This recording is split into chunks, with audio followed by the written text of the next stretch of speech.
प्रिय छात्रों, पिछले 2 भागों में हम लोगों ने वैकल्पिक न्याय वाक्य एवं मिश्र हेतु हेतुमत न्याय वाक्य की विस्तार से चर्चा की।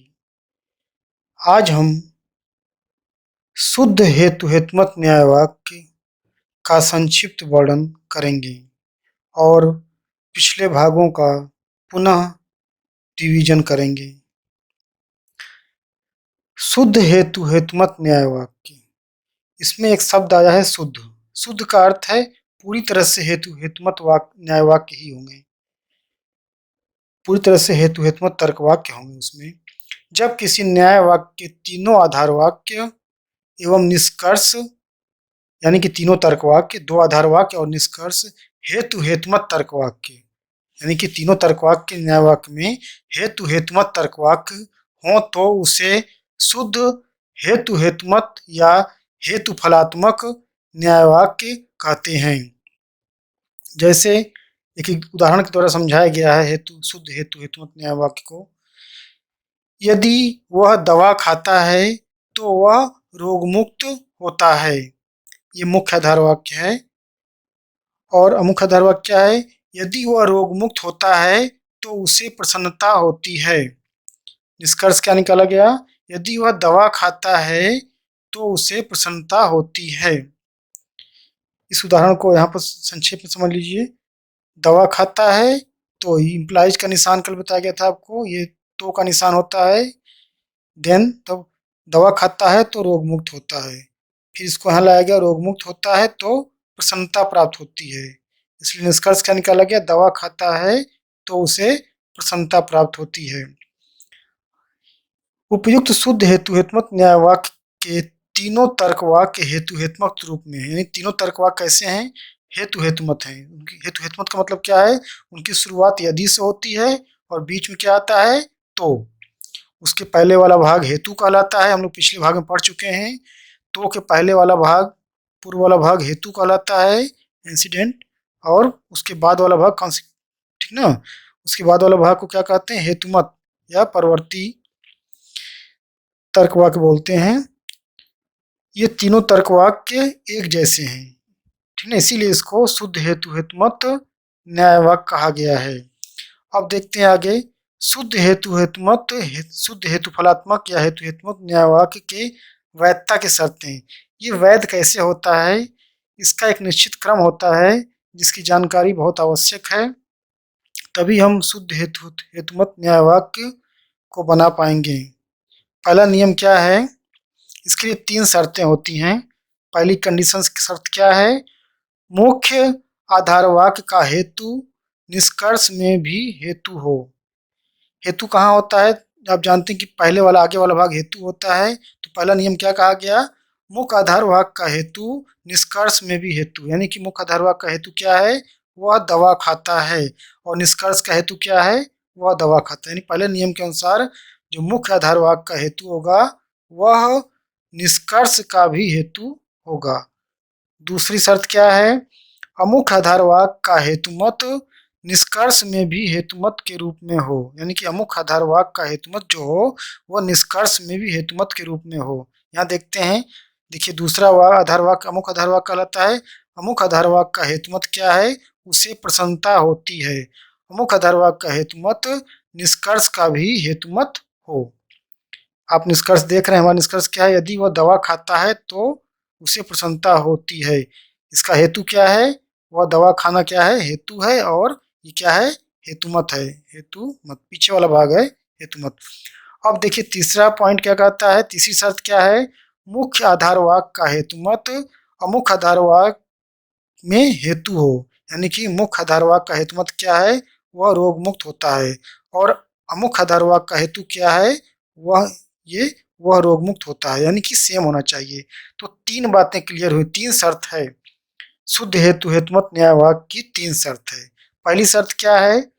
पहली लाइन में मुख्य आधार वाक्य, मुख्य आधार वाक्य का जो हेतु होगा वह दवा खाता है। निष्कर्ष में भी वह हेतु होगा, निष्कर्ष का हेतु होगा। दूसरी बात क्या है कि अमुख्य आधार वाक्य का जो हेतुमत होगा, अमुख्य आधार वाक्य जो हेतुमत होगा वह निष्कर्ष का भी हेतुमत होगा। हेतुमत यानी जो पीछे वाला भाग तो के बाद वाला भाग होता है वो होता है। अब तीसरी शर्त क्या है कि मुख्य आधारवाक का जो हेतुमत होगा वो अमुख्य आधारवाक का हेतु होगा। देखिए एक ही तरह क्या है ना, और मुक्त होता है और मुक्त होता है। तो तीन शर्तें को आप अच्छी तरह याद रखिएगा। इसी शर्त पर ये शुद्ध हेतुमत न्याय वाक्य बनता है। अब हम सूत्रात्मक रूप में भी समझ लेते हैं थोड़ा सा। P implies Q, Q implies R, इसलिए P इम्प्लाइज R। यहाँ देखिए पहला मुख्य आधारवाक P इम्प्लाइज Q के रूप में है और फिर ये Q जो है मुख्य आधारवाक में आया है Q इम्प्लाइज R। फिर इससे क्या निष्कर्ष निकाला गया, P इम्प्लाइज R। P यहाँ का है और R ये जो Q है दोनों को इसको यहीं छोड़ दिया गया है और इसका P यहाँ लिया गया है, इसको P को लिया गया है और क्या लिया गया है, इस R को यहाँ पर लिया गया है, दोनों को ले लिया गया है। अब देखिए इसको कैसे पढ़ते हैं, यदि P तो Q। कैसे पढ़ेंगे, यदि P तो Q, यदि Q तो R, यदि P तो R। निष्कर्ष निकाला गया यदि P तो R। यहाँ देखिए इसको अंग्रेजी में कहते हैं if P then Q, if Q then R, इसलिए इफ P देन R। आप समझ गए होंगे इसको कि ये Q आधारवाक्य में यानी कि मुख्य आधारवाक्य का जो मुख्य आधारवाक्य का जो हेतुमत है वो अमुख्य आधारवाक्य में हेतु बनता है और वो आधारवाक्यों में ही रहता है। और निष्कर्ष में क्या होता है, मुख्य आधारवाक्य का हेतु और निष्कर्ष का हेतु सेम होता है और अमुख्य आधारवाक्य का जो हेतुमत होता है वो निष्कर्ष का हेतुमत होता है। इसे एक बार अच्छी तरह ध्यान दे लीजिएगा। अब हम पीछे पढ़े गए दोनों यानी कि मिश्र हेतु हेतुमत न्याय वाक्य के दोनों अनुमान, जिसे पूर्वत अनुमान कहते हैं और शेषवत अनुमान कहते हैं, उनका संक्षेप में जानकारी प्राप्त करेंगे। उसे सूत्रात्मक रूप में समझने का प्रयास करिए। पिछले भाग में हमने इसको सूत्रात्मक रूप में नहीं बताया था, इसलिए हमने यहाँ लिखा है एक रिवीजन के रूप में, दोहराव के रूप में आपके दिमाग में फिर से ये फिक्स हो जाएगा। इसे समझिएगा ध्यान से। मुख्य आधारवाक्य क्या है पूर्वत अनुमान का, ये हेतु हेतुमत है, हेतु हेतुमत। यदि P तो Q, if P then Q, P है तो दूसरे अमुख्य आधारवाक्य में P को लिया गया यानी कि हेतु को लिया गया, तो निष्कर्ष क्या निकाला गया, हेतुमत। यानी कि पूर्वत अनुमान में क्या होता है, मुख्य आधारवाक्य यदि हेतु हेतुमत होता है तो अमुख्य आधारवाक्य में हम अमुख्य आधारवाक्य में हेतु को लेते हैं और निष्कर्ष में हेतुमत को लेते हैं। ये क्रम फिक्स है, इसको पूरी तरह से याद रखना है और इस क्रम में बना हुआ न्यायवाक्य पूर्वत अनुमान का वैलिड होता है, वैध होता है। अब यदि इस क्रम का पालन नहीं किया गया तो इसमें दोष होते हैं। इसे देखिए दोष कैसे होता है, पहली लाइन तो मुख्य आधारवाक्य वही है P इम्प्लाइज Q, यानी कि P यदि P तो Q, तो हम हेतु को लेने के बजाय यदि हेतुमत को ले लेते हैं यानी कि पीछे वाले भाग को लेते हैं आधारवाक अमुक आधारवाक में और निष्कर्ष में हेतु को रखते हैं, तो ये हेतुमत विधान यानी कि हेतुमत को स्वीकार, विधान का मतलब क्या होता है, स्वीकार, हेतुमत विधान हेतुमत को स्वीकार करने का दोष होगा। तो इसका मतलब है कि हम मुख्य आधारवाक में जो हेतुमत तर्कवाक होता है, अमुख्य आधारवाक में केवल उसका हम हेतु लेना चाहिए। यदि हम हेतुमत लेते हैं तो हेतुमत विधान का दोष हो जाएगा और यह न्यायवाक्य यानी पूर्वत अनुमान अवैध हो जाएगा, इनवैलिड हो जाएगा। तो ये आपको ध्यान रखना है कि हमें पूर्वत अनुमान में केवल अमुख्य आधारवाक्य में हेतु को लेना है और निष्कर्ष में हेतुमत को लेना है। अब हम शेषवत अनुमान, दूसरे अनुमान मिश्र हेतु हेतुमत न्याय का दूसरा अनुमान क्या है, शेषवत अनुमान है, उसके बारे में जानेंगे। शेषवत अनुमान में क्या कहा गया है कि मुख्य आधारवाक्य P इम्प्लाइज Q, यदि P तो Q, और शेषवत अनुमान में हेतुमत का निषेध होता है। देखिए हेतुमत पीछे वाला होता है ना, आपको कई बार बताया गया है, आगे वाला भाग हेतु होता है, पीछे वाला भाग हेतुमत होता है। तो हेतुमत का निषेध करेंगे तो निष्कर्ष में हेतु का निषेध हो जाएगा, ये वैध होता है। इसको हम क्या कहते हैं, शेषवत अनुमान कहते हैं। आप इस पर देखिए फिर से, मुख्य आधारवाक्य क्या है, P इम्प्लाइज यदि P तो Q, तो हम Q का निषेध करते हैं तो P का निषेध निष्कर्ष में होता है, यानी कि Q क्या है हमारा, हेतुमत है और इसका निषेध किया तो हेतु का निषेध निष्कर्ष में होता है। इस प्रकार का शेषवत अनुमान क्या होता है, वैध होता है, वैलिड होता है। यदि हम इस क्रम का पालन नहीं करेंगे तो यहाँ पर तर्क दोष होगा, दोष हो जाएगा। इसको दोष को देखिए, P इम्प्लाइज Q। इस मुख्य आधार वाक्य हमारा जो मुख्य आधार वाक्य क्या है, हमारा हेतु हेतुमत है।